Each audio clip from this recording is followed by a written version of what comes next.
Donc nous avons tenu une déclaration de presse aujourd'hui, juste pour donner notre version des faits en quelque sorte. Donc, la section communale de Pastef-Ross-Béthio, par ma voix, dénonce et vilipende jusqu'à la dernière énergie la thèse de viol que le régime machiavélique de Macky Sall est en train d'orchestrer à l'encontre de notre leader, le président Ousmane Sonko. Ainsi, depuis 2016, un cabale acharné est mis en place par le régime de Macky Sall pour discréditer le président Ousmane Sonko. Après avoir essayé de le mettre en mal avec les chefs religieux, le taxer de salafistes et membres du MFDC, ou encore recevoir des fonds nébuleux venant de l'étranger ou des lobbies occultes.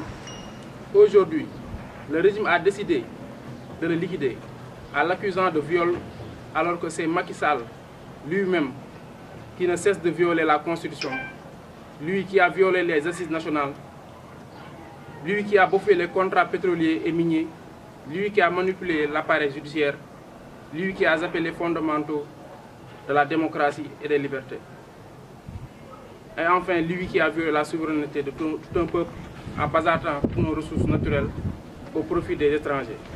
Sur ce, Pastef-Ross-Béthio déclare que le complot étatique dont le cible est au-delà de la personne du président Ousmane Sonko, mais du projet de société dont toute une génération s'identifie et épouse pour se départir totalement de l'aliénation et de la subordination dont ce système pérennise.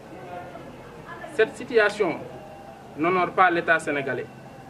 Autrement dit, cela démontre un recul démocratique dont le principal artisan est Macky Sall, alors que les priorités des Sénégalais sont ailleurs, à savoir comment faire face à la deuxième vague de la Covid-19 qui est en train de faire des ravages dans le pays, avec un manque d'oxygène dans tous les hôpitaux, alors que les 1000 milliards du contribuable sénégalais sont jetés à la poubelle par un de ses dignitaires, qui aujourd'hui, dans un état sérieux, devait être en train de rendre compte.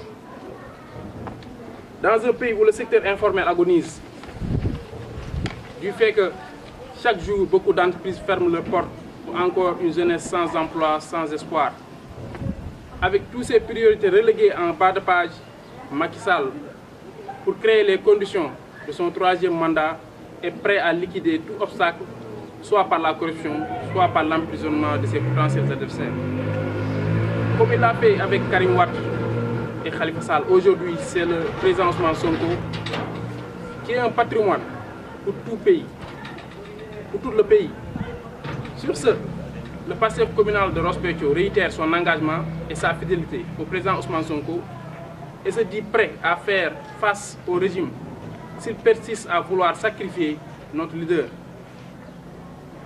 Qu'il sache qu'il va passer sur nos cadavres et nous ne serons pas les seuls. Nous appelons toutes les sensibilités à rentrer dans les rangs parce que ce combat n'épargnera personne.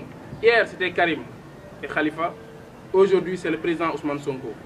S'il réussit demain, ce sera le peuple sénégalais dans son ensemble. Nous lançons un appel solennel à toute l'opposition, à la société civile, mais particulièrement aux militants et sympathisants de Pastef à faire face à cette forfaiture étatique. Nous lançons également un appel aux différents chefs religieux d'user de leur pouvoir moral et religieux pour l'apaisement du climat social.